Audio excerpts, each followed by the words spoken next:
Hi friends. Okay, today I'm going to show you, this is a statue and her name is the Good Fairy. And she was made in the early 1900s by a designer named JMR. She's bronze, she's about 11 inches tall. And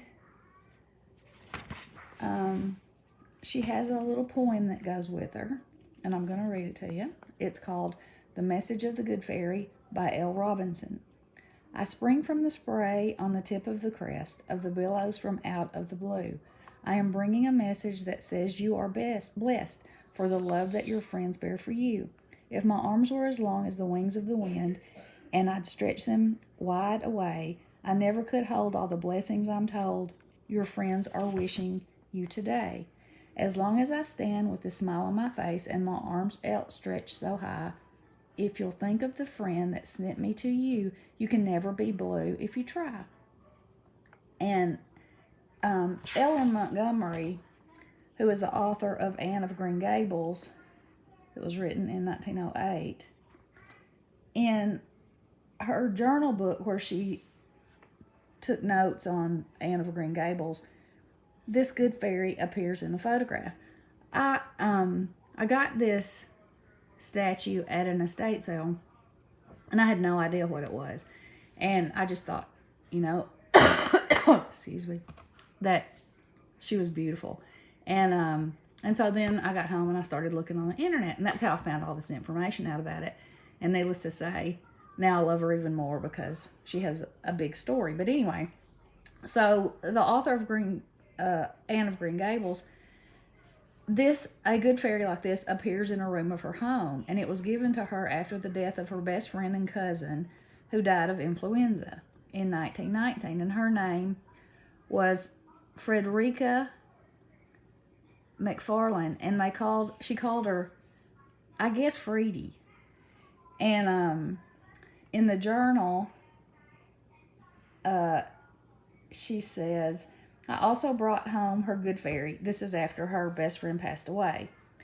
And she said, in that morning in May when I arrived at the teacher's residence, Freddie took me up in her room and delightedly showed me her first wedding present, a pretty little bronze statuette called the Good Fairy, which had been given her by two of the staff. She always kept it on her bureau. I shall put it somewhere where I shall see it often, and perhaps in the days to come it will give me pleasure and not pain. Okay, so here's some fairy facts. I'm sorry about the dogs. Okay, fairies, sorry about that, are meant to uplift the soul. It's both male and female in true fairy traditions. Okay, so this is crazy because I had no idea of this. So viewed from this side, male. Viewed from this side, female. Is that not crazy? Okay. So the creator of this was a Jessie McClutchinson Raleigh, a doll designer, and she made many statues, and the owners were delighted with their uplifting effects, and she felt there was a place and need for a lovely object that would appeal to the longing for beautiful in every beast, and would embody joy, freedom, and youthful ideals, and yet would satisfy our little superstitions about things that could bring us good fortune. And here's another cool thing that I found. Helen Keller, who y'all know was blind, wrote that the statue was a smiling and lovely flower, and that she could not put into words what message of joy it spoke to her fingers. I feel its smile is like a sunbeam in my darkness. Is that not awesome?